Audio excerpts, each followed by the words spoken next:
दोस्तों, महात्मा गांधी को अगर सबसे ज्यादा गाली पड़ी है तो इस नाम से कि उन्होंने भगत सिंह, सुखदेव और राजगुरु को नहीं बचाया।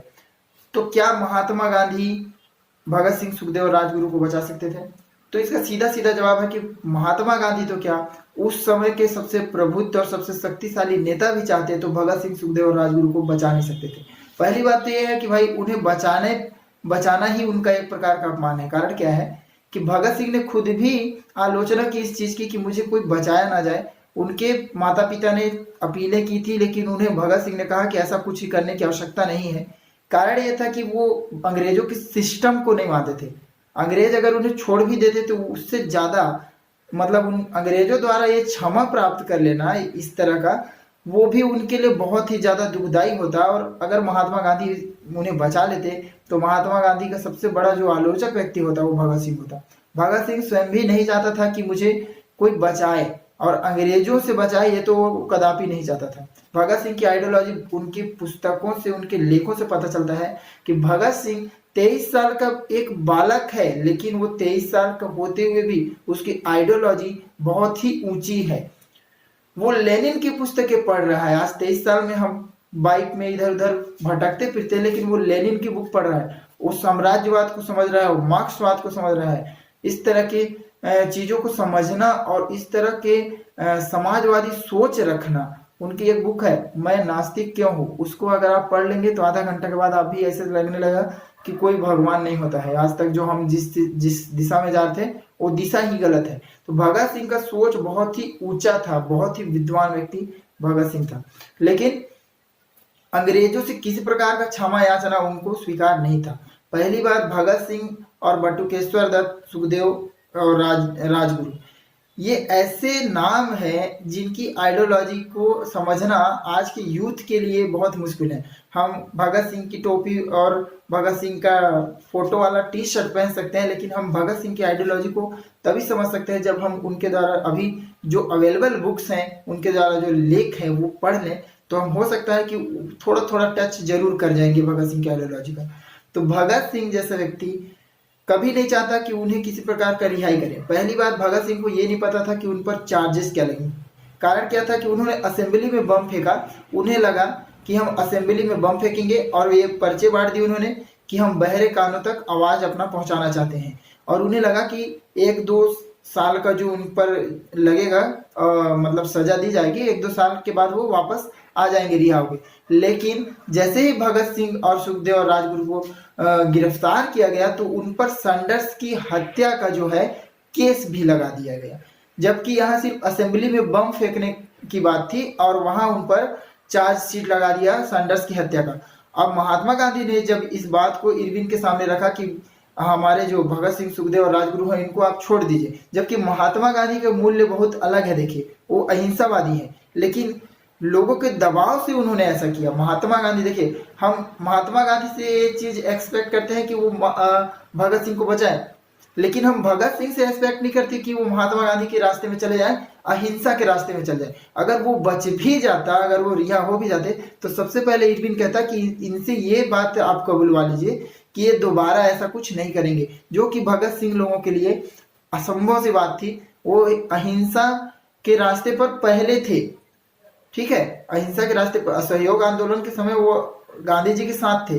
1937 से इन्होंने अपना, सॉरी, 1927 से भगत सिंह ने अपना ट्रैक को पूरी तरह से चेंज कर लिया था और उनका अहिंसा से पूरा विश्वास ही हट गया था। तो महात्मा गांधी के द्वारा अगर बचाव का कोई भी प्रस्ताव दिया जाता तो भगत सिंह ही उसका खंडन करते थे। अब रही बात कि क्यों आखिर अंग्रेज सरकार भगत सिंह को फांसी देने के लिए एकदम उत्सुक थी, तो कारण यह है कि भगत सिंह ने एक अनजाने में ही एक यूथ को खड़ा कर दिया था, एक ऐसी जनता को खड़ा कर दिया था जो कि अब अपने शोषण का विरोध हर तरीके से कर सकती थी। सिर्फ अहिंसा के रास्ते वो नहीं चाहता था, बल्कि एक ऐसा समाज अब स्थापित हो गया था जो कि अपना खून का बदला खून से लेने वाला सोच रखता है। और इससे अंग्रेज बहुत भयभीत थे, क्योंकि छोटा सा चौरा चौरी कांड हुआ था, उससे अंग्रेज पूरा ध्वस्त हो गए थे उस डर से। तो उन्होंने देखा जब कि फिर से जब ये लोग एकत्र हो रहे हैं, क्योंकि एक आइडियोलॉजी आइडियोलॉजी बढ़ रही है, भगत सिंह का नाम बढ़ रहा है, तो ये भगत सिंह का नाम इतना ज़्यादा फेमस हो गया उस समय कि लोगों ने जब उनको फांसी 24 मार्च को देना था, लेकिन उनको फांसी 23 मार्च को चोरी छुपे दे दिया गया। कारण क्या था? जनता आक्रोशित थी, वो कुछ भी कर सकते, उनके लिए छोटा सा कोई जेल का दीवार को तोड़ना बहुत बड़ी बात नहीं थी। जनता आक्रोशित हो जाए तो बड़े बड़े ताजमहल को भी उखाड़ के फेंक देगा अगर चाह ले तो वैसे ही जनता उस समय बहुत रोष में थी कि इनको कुछ नहीं होना चाहिए। साथ ही साथ अगर महात्मा गांधी को छोड़कर देखें तो हम लोग जवाहरलाल नेहरू हैं, सुभाष चंद्र बोस हैं, वल्लभ भाई पटेल हैं, चलिए आप हिंदू सेना के आरएसएस वाले हैं, जितने भी हैं, किसी ने कुछ नहीं किया। कारण क्या था? उनको ये बात का आभास ही नहीं था कि भगत सिंह, सुखदेव, राजगुरु को फांसी होगा। उनको लग रहा था कि अंततः अंग्रेज उन्हें छोड़ देंगे और इसीलिए उन्होंने इतना भरसक प्रयास भी नहीं किया। लेकिन जब उन्हें एकाएक अंग्रेजों को जब इसका आभास हो गया कि अब इनको फांसी देना मतलब कि हमारा अपना ब्रिटिश साम्राज्य को सर्वोच्च बताना है, तो उन्होंने त्वरित रूप से चोरी छुपे तुरंत भगत सिंह, सुखदेव और राजगुरु को फांसी दे दी। फांसी से पहले भगत सिंह लेनिन की बुक पढ़ रहे थे और जब उन्हें कहा गया कि चलिए आपकी फांसी का समय आ गया है, तो भगत सिंह ने कहा कि 5 मिनट रुक जाओ, अभी एक विचारक दूसरे विचारक को समझ रहा है। मतलब इतना ज्यादा 23 साल की उम्र में इतना ज्यादा प्रबुद्ध व्यक्ति मैंने अपने जीवन में कभी नहीं सुना है, ना ही आप ऐसा सुने होंगे कि कोई ऐसा व्यक्ति भी भारत भूमि में पैदा हुआ है। आइंस्टाइन ने कहा था कि आने वाली पीढ़ी कभी ये बिलीव नहीं कर पाएगी कि हाड़ मांस का एक पुतला इस पृथ्वी पर चलता था। वो महात्मा गांधी के लिए कहा गया था। लेकिन मैं ये कहना चाहूंगा कि आज का युवा या आने वाले 50 साल के बाद का युवा ये कभी नहीं समझ सकेगा कि भगत सिंह जैसा एक नायाब व्यक्ति यहाँ पैदा हुआ था इस भारत भूमि पर, जिसे हमने गंवा दिया। लेकिन उस समय महात्मा गांधी के हाथ बंधे हुए थे। कारण यह था कि इरविन पैक्ट में महात्मा गांधी के पास सिर्फ भगत सिंह के मुद्दे को छोड़कर बहुत बड़ी बड़ी बातें थी, जैसे कि अब जितने भी राजनीतिक बंदी हैं उनको रिहा करने की बात की इरविन ने, और लेकिन भगत सिंह पर क्रिमिनल ऑफेंस थे, इसलिए उन्हें इस एक्ट के तहत तो नहीं छोड़ा गया। दूसरा ये था कि नमक बनाने का अधिकार लोगों को दिया गया। देखिए नमक बहुत ज्यादा महंगा हो गया था और नमक के कारण एक बहुत बड़ी बीमारी घेंगा रोग जिसे कहा जाता है वो लोगों में फैल रहा था बिना नमक के सेवन से, आयोडीन की जो कमी से होता है। तो इन सब चीजों को देखते हुए महात्मा गांधी ने इरविन पैक्ट पर अपना हस्ताक्षर किया और इरविन पैक्ट पर महात्मा गांधी ने 4 मुद्दे रखे। पहला तो नमक बनाने का अधिकार मिलना चाहिए। दूसरा, जितने भी लोगों ने अपना त्यागपत्र दिया है उनका त्यागपत्र को रद्द कर दिया जाना चाहिए। तीसरा, लोगों को जितने भी व्यक्ति हैं उनको अपना धरना देने और बहिष्कार करने का अधिकार होना चाहिए। ये भी आपका बहुत महत्वपूर्ण था क्योंकि आने वाले समय में इस तरह की चीजें हमारे भारत की एक सभ्यता को समझाती हैं कि हम कितने शांतिपूर्वक अपने आंदोलन के थ्रू हमने आज़ादी पाई है, हमने किसी का भीषण नरसंहार नहीं किया है।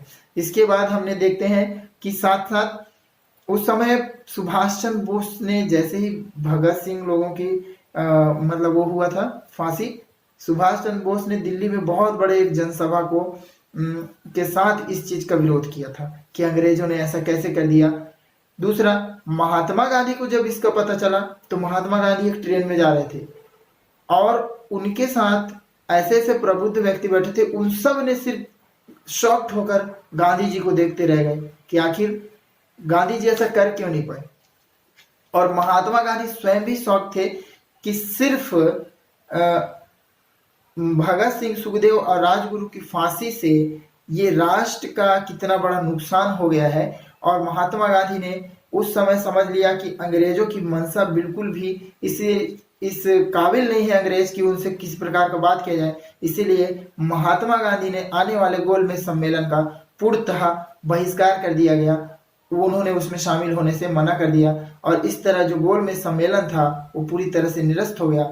और आने वाले समय में आज जिस तरह प्रश्न पूछे जा रहे हैं, आगे भी महात्मा गांधी से सवाल पूछे जाएंगे कि क्या आप बचा सकते थे तो आपने क्यों नहीं बचाया। लेकिन उस समय के पूंजीपति और जो अंग्रेज थे वो किसी भी हाल में भगत सिंह को नहीं छोड़ते और ना ही महात्मा गांधी जैसा कोई भी व्यक्ति उन्हें बचा सकता था, क्योंकि भगत सिंह इस तरह के रिहाई चाहते ही नहीं थे।